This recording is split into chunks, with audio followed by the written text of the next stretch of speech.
2 నెలలకు పైగా మూతపడ్డ ఈఎస్ఐ జహీరాబాద్ డిస్పెన్సరీని శనివారం ఓపెన్ అయినందున సిఐటియు హర్షం వ్యక్తం చేసింది. గత 2 నెలలకు పైగా కార్మికులు అనేక ఇబ్బందులు గురికావడంతో డిస్పెన్సరీని ఓపెన్ చేయాలని సిఐటియు దశల వారీగా ఆందోళన చేపట్టింది. భవిష్యత్తులో ఇలాంటి ఘటనలు జరగకుండా ఉండేందుకు చర్యలు తీసుకోవాలని సిఐటియు జిల్లా సహాయ కార్యదర్శి మహిపాల్ ప్రభుత్వాన్ని డిమాండ్ చేశారు.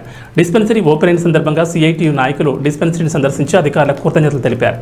మహిపాల్ మాట్లాడుతూ జహీరాబాద్ ప్రాంతం నుండి సుమారుగా 20 నుంచి 23 లక్షల రూపాయలు ప్రతి నెల ఈఎస్ఐకి వెళ్తున్నాయని, అయినా కనీసం నెలకు 12,000 రూపాయలు అద్దె భవనాన్ని చెల్లించకపోవడం సరైన పద్ధతి కాదని, ఇందుకు ప్రత్యామ్నాయంగా తక్షణమే ప్రభుత్వం సొంత భవనం నిర్మించి 50 పడకల ఆసుపత్రిని ఏర్పాటు చేయాలని డిమాండ్ చేశారు.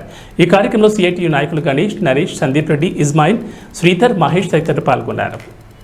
వైద్య సౌకర్యాల కోసం జహీరాబాద్ లో పెద్ద ఎత్తున కార్మికులు ఈరోజు 3,000కు పైగా కార్మికులు card holder, ESI card holder కలిగి ఉన్నారు.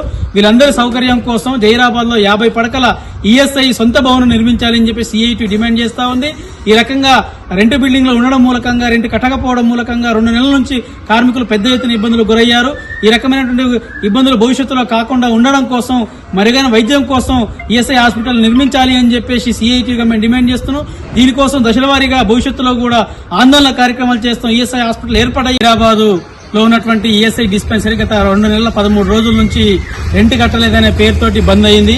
సిఐటియు రకరకాల ఆందోళనలతోటి అధికారులను కలవడం ద్వారా ఏదైనా సరే ఈ రోజు ఈఎస్ఐ డిస్పెన్సరీ ఓపెన్ చేయడం అనేది జరిగింది. ఈ సందర్భంగా అధికారులకు సిఐటియు జహీరాబాద్ క్లస్టర్ తరఫున ధన్యవాదాలు తెలియజేస్తున్నాం. ఇప్పటికైనా ప్రభుత్వం జహీరాబాద్ నుంచి వచ్చేటటువంటి లక్షలాది రూపాయలు ఈఎస్ఐ డిస్పెన్సరీ నుంచి వస్తా ఉన్నాయి.